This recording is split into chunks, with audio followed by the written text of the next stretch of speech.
Nah, ketika Fatihah itu sebegitu keramatnya, sebegitu topnya, itu setan rapat, singkat cerita itu yang tadi dipimpin oleh iblis yang sedang terkapar apa? Terus tadi obatnya nggak ada, cuma dia shock karena ada surat yang turun yang melafatkan itu pasti selamat dari apa? Neraka. Nah ini gimana saran Anda? Terus sarannya adalah bikin orang-orang itu lupa, tidak baca Fatihah. Nah ini rapatnya iblis. Idzabu wajtahidu hatta tufilu qulubahum hatta la yaqulu hadis surah. Kala yuksiru qira'ataha wa la yakunu lahum ajrun wa thawabun bal yakunu lahum adzabun wa iqabun. Kemudian yang terakhir saya beri ijazah tentang Al-Fatihah ya, karena ini surat yang populer. Kalau saya ijazahi Quran 30 juz pasti sampean enggak hafal. Atau ijazah surat Baqarah, kalau mau Baqarah mau. Ijazahi surat Baqarah mau 2 juz setengah. Mau Mas Asep? Ya Fatihah aja yang gampang ya. Nah, ya kulhu Fatihah ini paket ringan ini. Tapi pahalanya apa? Besar. Ini beda ya, artinya selama ini mungkin Anda baca tapi monoton ya. Tapi ini saya bacakan teks aslinya tentang istilahnya itu mazaya itu kelebihannya Fatihah. Saya baca Arabnya dulu, nanti ini terakhir ijazah tadi kan saran-saran umum tentang sosial.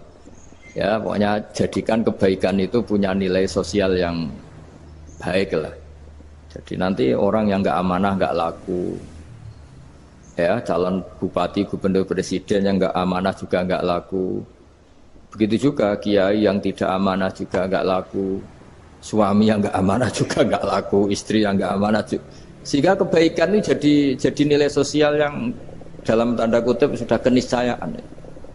Yang diinginkan Allah itu seperti itu, bukan kebaikan yang dipaksakan karena kekuatan negara. Maksudnya kalau bisa kebaikan itu tidak usah dipaksakan. Memang sudah satu kebutuhan. Kayak cerita-cerita di negara maju itu, bahkan apapun jatuh itu nggak ada yang ngambil apa itu. Makanya gambarannya Mekah Medina kan gitu kan, barang jatuh nggak ada yang berani apa ngambil. Itu saking sudah jadi sistem. Sehingga banyak negara di Eropa itu yang sampai nggak punya tentara, nggak punya polisi karena kebaikan itu sudah. Nah kita kan masih capek, polisinya aja capek apalagi masyarakatnya, karena ya kebaikan itu belum jadi nilai apa bersama. Nah kita selain ditopang negara, ada polisi, ada tentara, itu kita usahakan kebaikan itu jadi nilai apa bersama. Tadi wa'tamiru bainakum bima'ruf. Dan kita punya reputasi yang bagus dalam bab ini. Saya masih ingat kecil saya itu yang jilbaban hanya keluarga kiai, sekarang rata-rata masyarakat itu jilbaban. Dulu yang sekolah SMP, SMA itu jilbaban kadang dulu malah dilarang ya, harus sama seperti itu seragamnya. Sekarang sudah boleh dan nyaman. Lama-lama yang dapat simpatik ya yang pakai pakaian model tertutup seperti itu. Lama-lama gamane cara wong golek mantu ya golek yang seperti itu daripada yang blodor. Lama-lama jadi nilai bersama. Ya ingin saya seperti itulah. Di terminal juga sama. Orang mau makan cari warung yang kelihatan ada ayat kursinya, pakai jilbab, atau paling enggak dia enggak mungkin lah nyuguhkan yang tiren atau yang haram. Akan ada garansi sosial, ada apa? Ada garansi apa? Sosial dengan penampilan yang soleh itu kan, masa iya nyuguhkan oplosan babi gitu misalnya itu. Jadi nilai sosial itu harus harus benar-benar jadi nilai. Sehingga negara biar gak capek-capek. Polisi juga gak capek kan, karena tugasnya corong Jawa mau ngawat-ngawati tok, tapi sudah tidak perlu tegang karena kebaikan sudah jadi nilai apa bersama. Ya, ingat-ingat ya ayatnya tadi, wa'tamiru bainakum bima'ruf. Jadi kebaikan itu harus jadi nilai bersama. Iktimar itu menjadi urusan bersama. Makanya kalau kita rapat besar disebut apa? Muktamar. Muktamar itu urusan bersama. Tadi imamnya sholat juga menopang Gojek karena nggak lama-lama nopang Grab, nopang Kernet, nopang penjaga Indomaret, penjaga bensin, pom bensin. Nah dia hanya punya waktu 5 menit terus imamnya baca Baqarah kan. Iya imamnya mursyid, mungkin dia tambah lama tambah dapat aplaus dari muhibbinnya, tapi makmumnya Dia tambah lama tambah dapat penghormatan dari pecintanya, tapi kitanya wah khusyuk wali kan dia dapat status naik lah, kita yang sudah tidak ikut jadi wali diganggu apa pekerjaannya. Kalau ada imam seperti itu sampai mufarokoh saja, niat ya Allah sampai sini saja saya makmum orang itu, silakan orang itu punya urusan sendiri dengan jenengan ya sudah, atau salib saja apa. Nah, itu boleh kalau dalam fikih namanya apa mufarokoh. Mufarokoh itu niat, tapi kamu jangan langsung selonong mufarokoh, niat dulu pamit sama Allah bahwa sekarang mau mufarokoh. Ya, tapi ya jadi sholat yang aneh kan, imamnya masih rukuk, kamu terus sujud, terus apa-apa selesai ya. Mungkin dalam pandangan itu orang lain ini maksudnya makmum gimana ini kok begini. Tapi sudahlah Allah Maha tahu. Insya Allah dimaklumi. Ya saya baca tentang Fatihah ya, karena sampean pasti sering baca Fatihah. Supaya apa sekaligus jadi jimat lah gitu. Jadi kalau kamu sering di jalan-jalan yang mungkin sepi atau mungkin kan tidak semua teman Grab itu nasibnya bagus yang di Semarang Jogja. Mungkin yang di Kalimantan di Papua kan ada yang 10 kilo gak ketemu rumah, ya kan? Ya lihat di TV-TV itu kan kasihan kan. Sudah 10 kilo gak ketemu rumah, penumpangnya kuwekar preman tuh kan. Ini makan orang enggak kan gitu. Kan ujiannya dua. Kalau penumpangnya cantik itu ya kecoba syahwat, kalau preman takut. Jadi orang itu selalu ujian itu. Sing sedengan itu kan jarang orang itu. Jadi kalau penumpangnya perempuan cantik ujiannya itu syahwat, kalau preman ujiannya ketakutan. Kalau orang yang lemah bawa uang ujiannya kamu ingin garong. Jadi hidup itu memang semuanya ujian. Liyabluwakum ayyukum ahsanu amala. Makanya saya sering ditanya oleh teman-teman, Gus, nah ujiannya kenal wong wedok elek piye? Sama. Kenal wong ayu ujiannya syahwat, kenal wong elek ujiannya ngenyek, itu sama-sama dosa. Syahwat ya dosa, ngenyek juga dosa. Wah elek keriting untune metu ya dosa ngomong gitu. Kadang-kadang orang berpikir enak kancanan wong elek gak dosa. Kata siapa kancanan wong elek itu ya dosa karena bawaannya ngenyek. Ngenyek itu menyepelekan itu.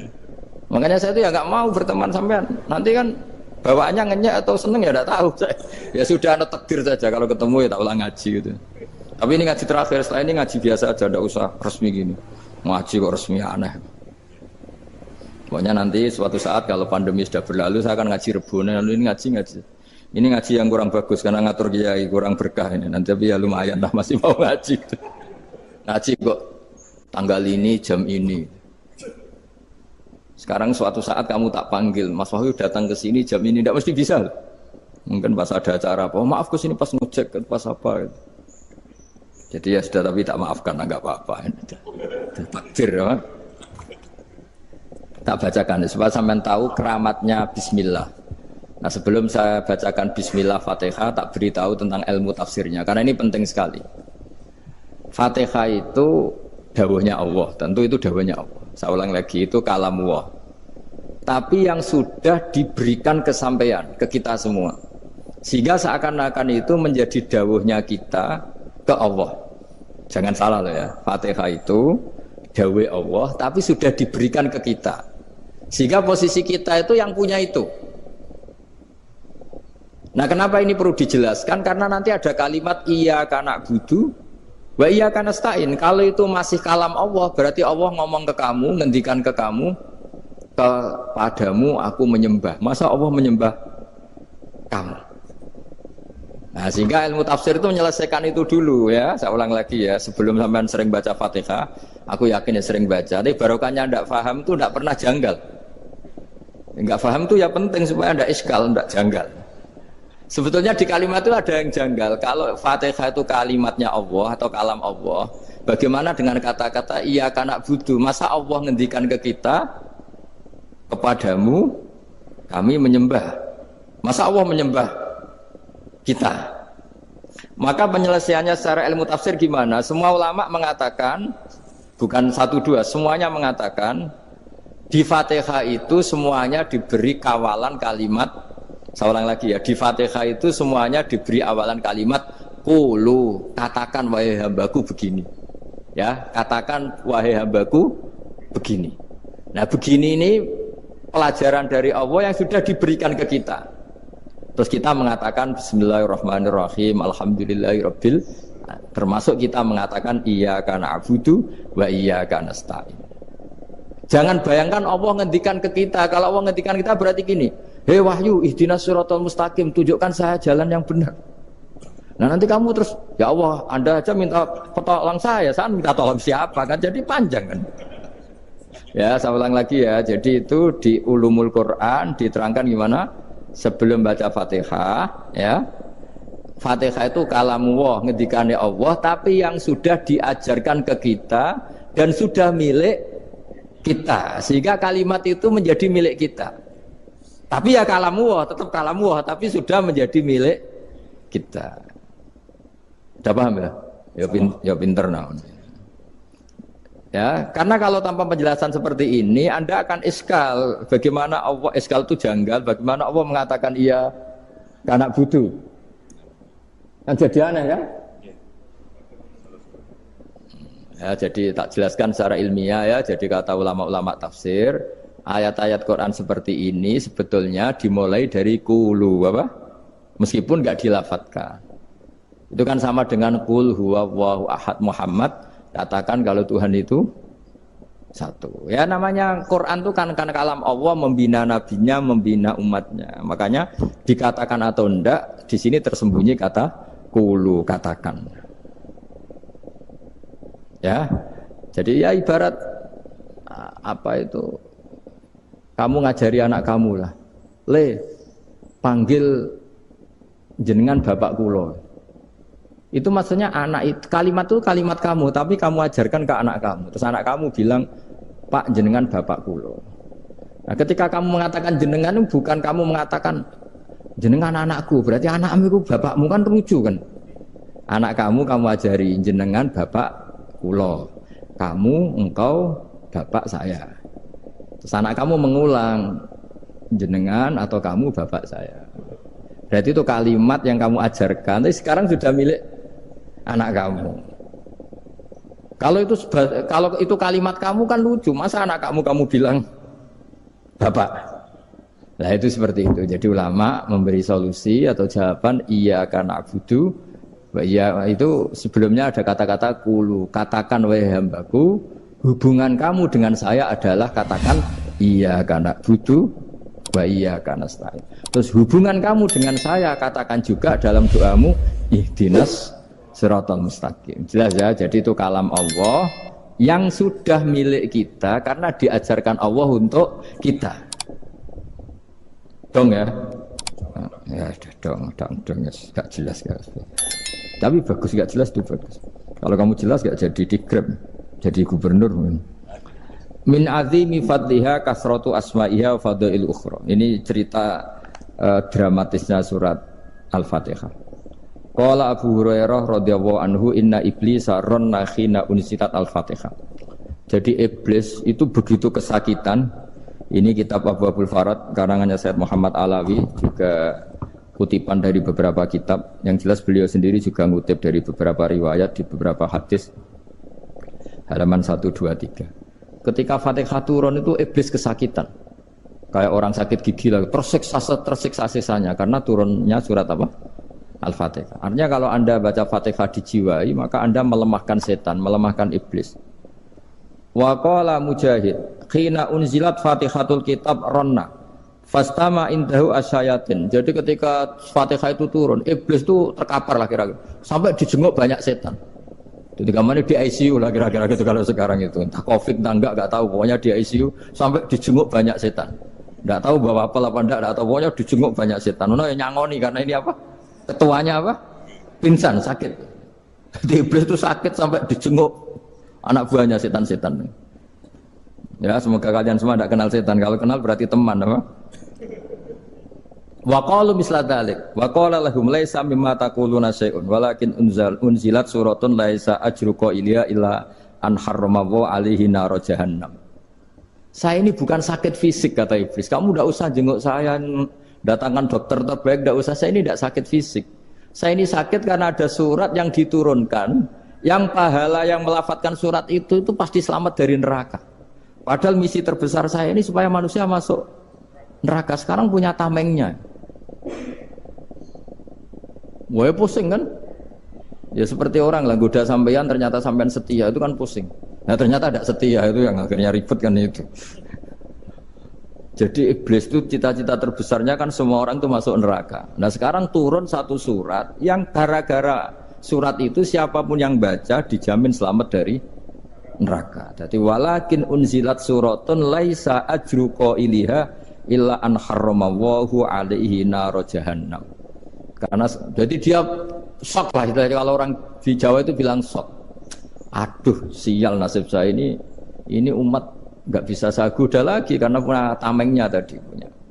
Qadba tolakai dukum mamakrukum. Rekayasa kalian sekarang itu tidak ada gunanya semua.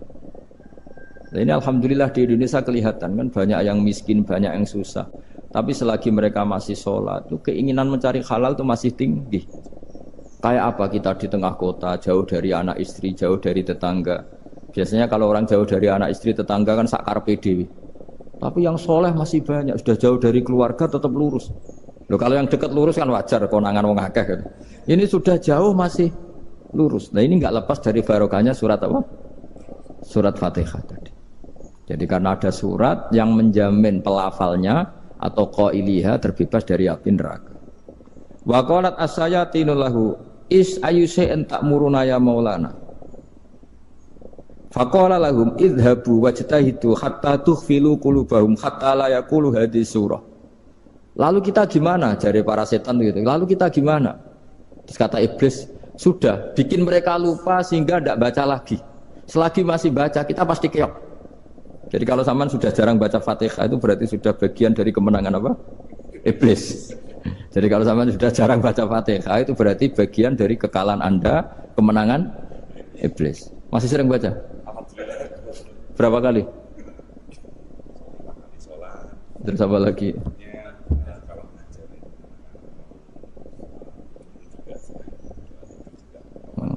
Kok 5 kali tok itu? Berarti pas sholat fardu tok itu? Enggak 5 kali itu mendingan itu 17. Kamu itu ngitungnya jangan 5 ini.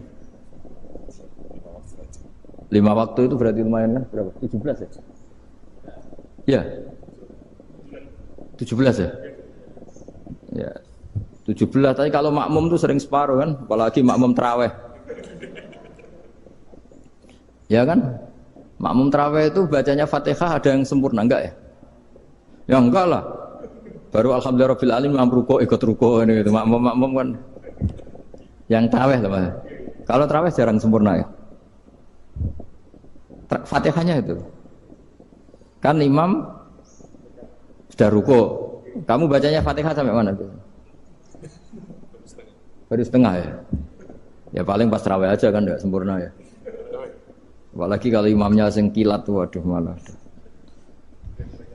Nah, ketika Fatihah itu sebegitu keramatnya, sebegitu topnya, itu setan rapat singkat cerita itu yang tadi dipimpin oleh iblis yang sedang terkapar apa?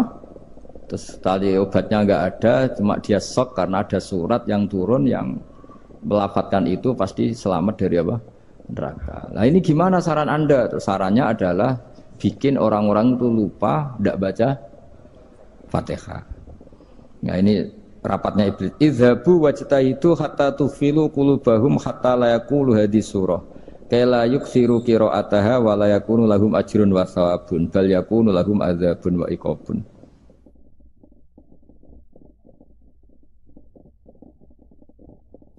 Jadi saya mohon selama ini Anda sudah baca, tapi mungkin hanya rutin saja. Napa rutin saja? Jadi barokahnya ngaji ini kamu punya kekuatan atau punya semangat membaca karena ini surat yang luar biasa. Ibarat gini, kalau sampean tanya, saya juga sering mikir, masa Gus hanya surat kok punya kekuatan seperti itu?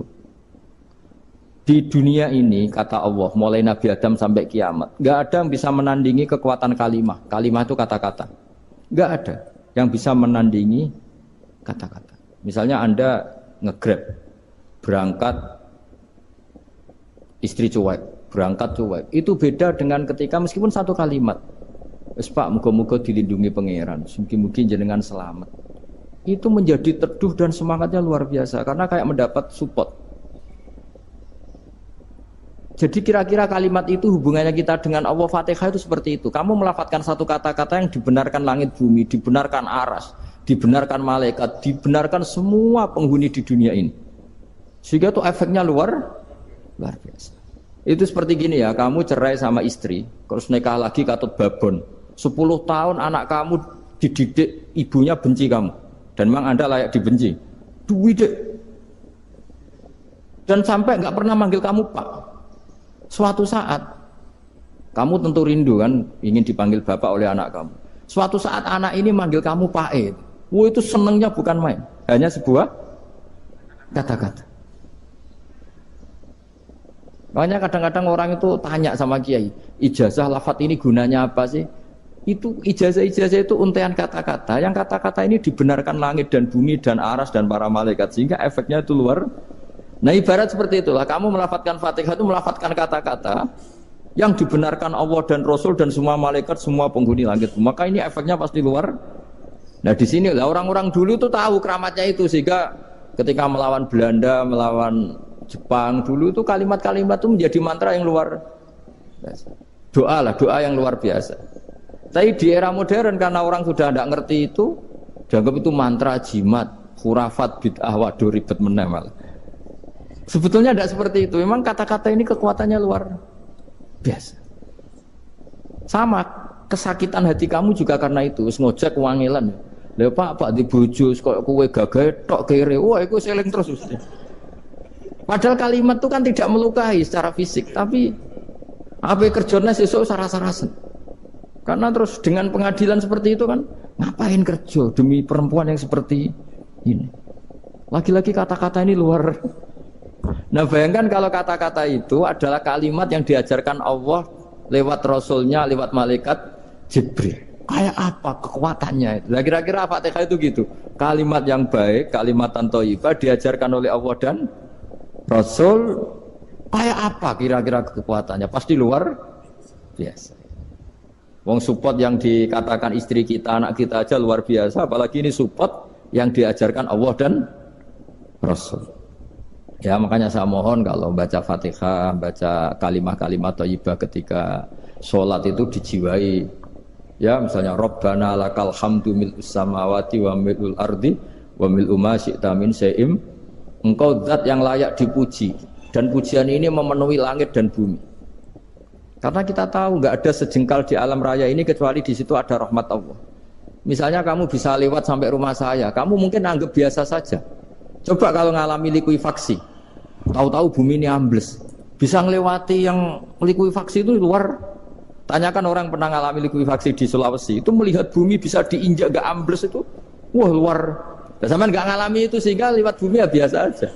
Coba kalau ngalami seperti tidur, ya biasa aja.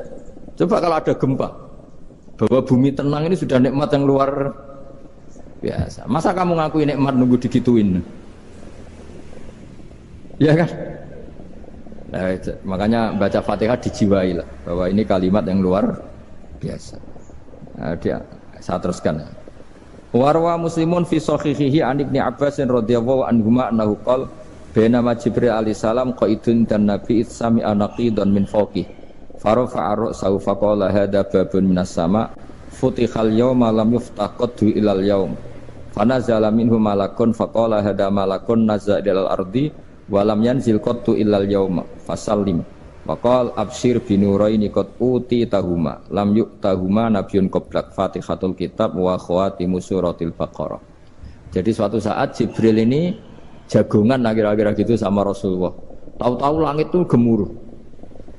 Langit gemuruh kata Jibril, terus semuanya ngangkat kepala ke langit. Ini pintu langit baru ini dibuka, yang sebelumnya tidak pernah dibuka seperti ini. Turunlah malaikat, yang malaikat ini pun malaikat spesial, yang enggak malaikat murahan lah kira-kira gitu, yang enggak pernah turun ke bumi kecuali juga saat itu. Dengan penyambutan yang luar biasa, dengan semuanya tidak pernah terjadi. Hanya karena bahas surat Fatihah. Jadi ini surat yang luar biasa, pengawalannya lewat malaikat yang spesial, enggak pernah turun di bumi kecuali saat itu. Penyambutannya juga enggak pernah seperti itu, baru seperti itu. Jadi semuanya itu spesial. Nah, kenapa ini spesial? Karena di situ ada isi puja-puji kepada Allah Subhanahu wa ta'ala. Ada ikrar kita, alhamdulillahirabbil alamin, arrahmanirrahim. Ikrar ini penting. Kalau contoh paling gampang gitulah. Kamu punya istri selama ini cerewet terus. Suatu saat ngomong, Pak, tak angen-angen ra ono wong lanang koyo sampeyan. Wah, itu langsung tidak ada lelaki sebaik engkau. Itu sama senengnya, masya Allah. Karena ada ikrar dari seorang istri ke kamu. Nah, bayangkan kalau ikrar kita sebagai hamba diakui oleh Allah Subhanahu, maka ikrar ini akan dicatat sebagai kebaikan kita yang kita panen nanti di akhirat. Karena ada ikrar. Kita ikrar bahwa alhamdulillah rabbil alamin. Kita ikrar ar-rahmanir rahim. Kita ikrar maliki yaumiddin. Kita ikrar iyyaka na'budu wa iyyaka nasta'in. Sampean misalnya jadi orang Indonesia, ketemu orang Indonesia yang makmur di Jerman, terus lupa Indonesia. Kamu orang Indonesia? Enggak, saya ada orang Indonesia. Mangkel gak kira-kira? Mangkel. Karena salah ikrar kan gitu.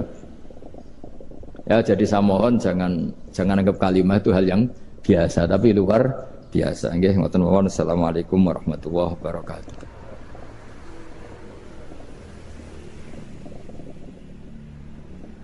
Saya berkali-kali kampanye di mana-mana lah, kampanye dan menganjurkan.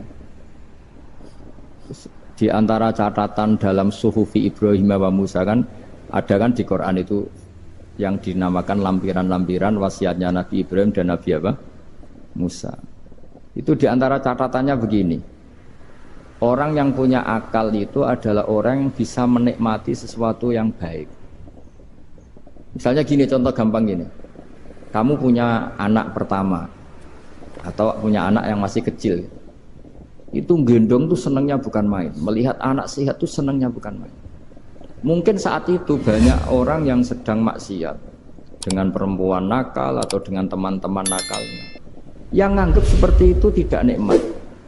Tapi andaikan ini ditimbang ya ditimbang. Yang maksiat betulan, misalnya paling ukuran bahagianya itu 70%. Tapi yang ini, yang nimang anak baru lahir atau masih kecil, corong Jawa ngeloni anak, bisa saja bahagianya itu sampai 100%. Artinya selama ini kesalahan kita adalah nganggep maksiat itu pasti menyenangkan dan taat itu tidak menyenangkan. Makanya saya berkali-kali fatwa, untuk melawan kenikmatan maksiat, orang harus terbiasa menikmati taat, menikmati kebaikan. Jangan kira kita nimang istri nikmat, nimang anak nikmat, ketemu teman yang lama tidak ketemu juga nikmat. Artinya kita akan melewati berjam-jam untuk jagungan sama teman, sama anak, sama istri. Dan itu harus kamu nikmati supaya mengganti tidak berkebutuhan nikmat yang lewat jalur maksiat. Jadi saya mohon sarana-sarana yang menyenangkan itu, yang taat itu kita maksimalkan. Makanya bapak saya itu sering pesen, kowe nak ngaji sing guyon, sing seneng. Nganti wong maksiat itu karena cari kesenangan. Coba kalau kesenangan itu sudah didapatkan saat taat, maka tidak butuh lagi kesenangan yang berbentuk maksiat. Makanya orang-orang wali dulu kalau sudah sholat itu gak bisa berhenti karena merasa nikmat. Makanya Nabi pernah ngendikan wa qurratu aini fi sholat, nyaman saya itu kalau sedang sholat.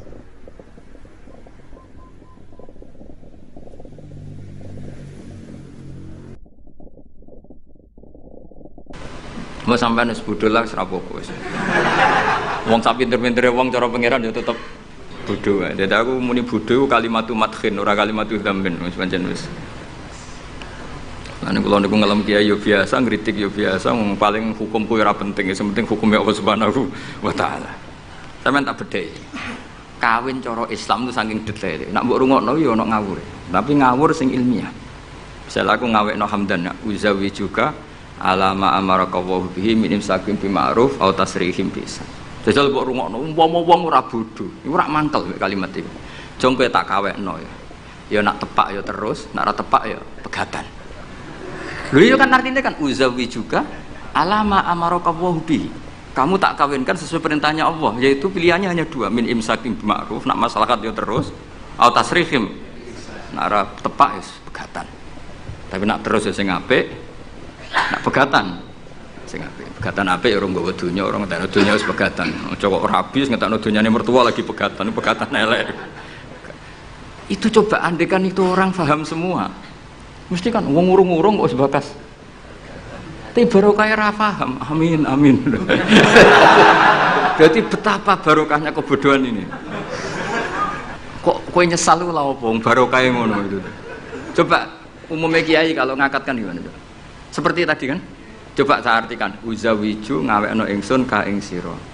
Alama sesuai ngatasi perkara, amaro kang perintah ka ing sira sapa Allah. Oke tak kawekno jange sesuai aturan sing ditanamkan Allah, sing diajarkan Allah. Yaitu min imsakim, yaitu ngeker kelan apik, mesti nikah terus. Au tasrihin to megat, engko nak megat yo. Ya tasrih biasan kira-kira nek dadi manten sugih ya pegatan-pegatan tapi aja ngentekno donyane sik. Nah, karena Quran itu ilmiah. Ilmiahnya apa? Potensinya orang kawin ya hanya dua itu. Kalau enggak terus ya pegatan, daripada kaget di belakang udah diomongkan dulu di depan. Loh di mana-mana ilmiah itu kan gitu kan. Kalau kita mau pergi ke Jakarta, kita sebagai supir yang baik, pinten jam? 4 jam misalnya. Tapi kalau ada macet ya 6 jam. Tapi kalau ada kejadian di luar duga ya 3 hari. Itu ilmiah, sesuatunya di kayak militer itu loh. Alternatif A, ada alternatif B, alternatif C. Pilot ya gitu. Otomatis kalau nggak bisa manual, kalau bisa semuanya ada alternatif. Kawinnya gitu. Enggak nang orang pegatan segawe alternatif. Nggak ada gitu maksudnya. Wah seneng kamu nafsiri sing salah. Resiko dadi kiai ngoten niku. Kula bolak-balik dijampami tiyang Jogja napa tiyang Jakarta, tiyang Surabaya. Gus kula tak nulis buku jenengan. Ya tapi tetap bukumu wong sing nafsiri kowe ora aku. Mang resiko jadi wong top. Wong do nafsiri dhewe-dhewe. Aku kadang gumun aku sing ngomongnya ra tau di pikiran ngono. Kok sing nafsiri pikirane ngono iku sing bulet menafsir. Tapi itu resiko. Memang apa? Jadi wong alim kok wong ayu. Wong ayu ketemu Hamdani guyu. Hamdani nafsiri seneng, sing wong ayune bocah kok lucune ngono. Wong alim ya. Kula nu kadang didudono tiang-tiang.